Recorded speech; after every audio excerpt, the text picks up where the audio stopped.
Kalau rumah bagi manusia itu berarti tempat tinggal. Tapi kalau rumah bagi Allah itu bukan tempat tinggal Allah. Ka'bah itu rumah Allah. Apakah Allah tinggal di Ka'bah? Kan tidak. Jadi di bumi rumah Allah Ka'bah itu menandakan itulah tempat yang paling mulia, begitu bahasanya ya. Masjid ini rumah Allah. Allah tinggal di sini enggak? Ini kan rumah Allah juga nih kan? Masjid. Kita sebut rumah Allah. Tinggal di sini Allah enggak? Bukan. Nah, jadi tempat yang paling mulia di bumi ini kata Nabi adalah masjid. Karena di rumah Allah. Arsy itu tempat singgasana Allah.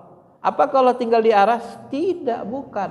Itu tempat yang paling mulia di alam Jabarut, termasuk Baitul Ma'mur tadi, yang sama nilainya seperti Ka'bah, tapi wilayah dimensinya yang beda, alamnya.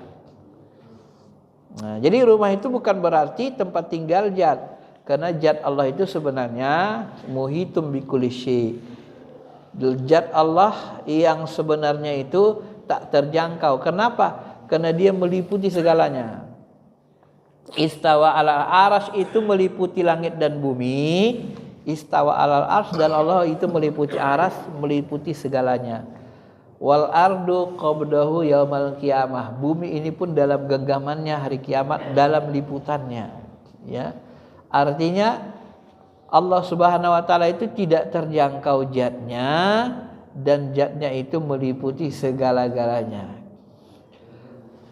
Nah, di dalam tauhid yang lebih rinci lagi, Allah itu tidak bertempat, tidak berarah, bila jihad, bila makan, tidak berada dalam ruangan waktu.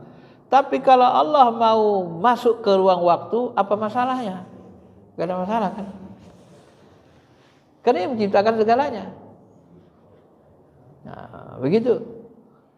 Allah itu tidak bertangan, tidak berkaki, tidak ada fisiknya, tidak jisimnya. Karena yang berjisim itu makhluk.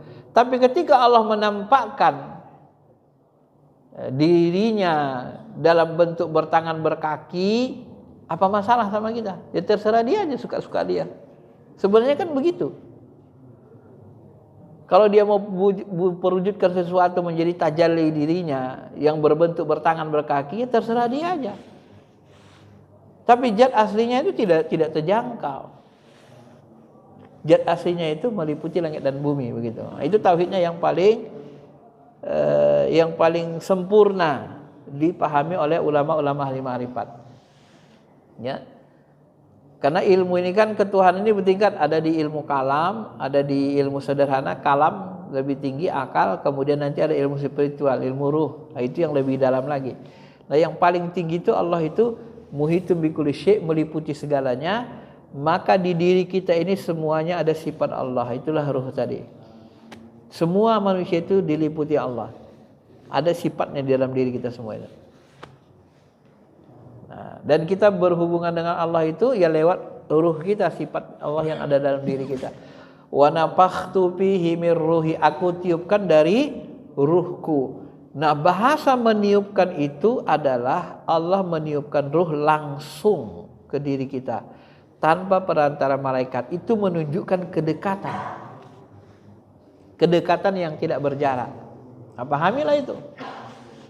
Maka di mana-mana apakah ruh Rabbani atau yang ditiupkan Allah itu bahagian dari sifatnya. Nah, sifat sama zat itu tidak ada jarak. Ya, tidak berjarak. Hanya saja manusia punya fisiknya, punya keterbatasan. Keterbatasan apa? Keterbatasan untuk melihat zatnya kita tidak sanggup. Keterbatasan untuk mendekati zat aslinya kita akan binasa. Lau kasyapahu, sekiranya dibuka hijab-hijabnya sampai kepada wilayah zat, lah tarokot, maka semua yang memandang zatnya itu akan hancur, hangus terbakar. Ya, jangankan melihat nur zat atau zat aslinya, melihat matahari saja didekatkan ke diri kita, kita sudah meleleh gitu kan. Saking terangnya matahari itu, apalagi kalau kepada zat aslinya. Tetapi kita tidak terputus, tidak jauh dari zat aslinya, begitu ya. Itulah kehebatan ilmu Allah yang meliputi segalanya. Kehebatan dia, bagaimana dia membentuk alam, membuat hijab-hijab kepada kita sebagai rahmat sebenarnya. Ya. Begitu ya, itu yang saya pahami. Astagfirullahaladzim. Kita tutup.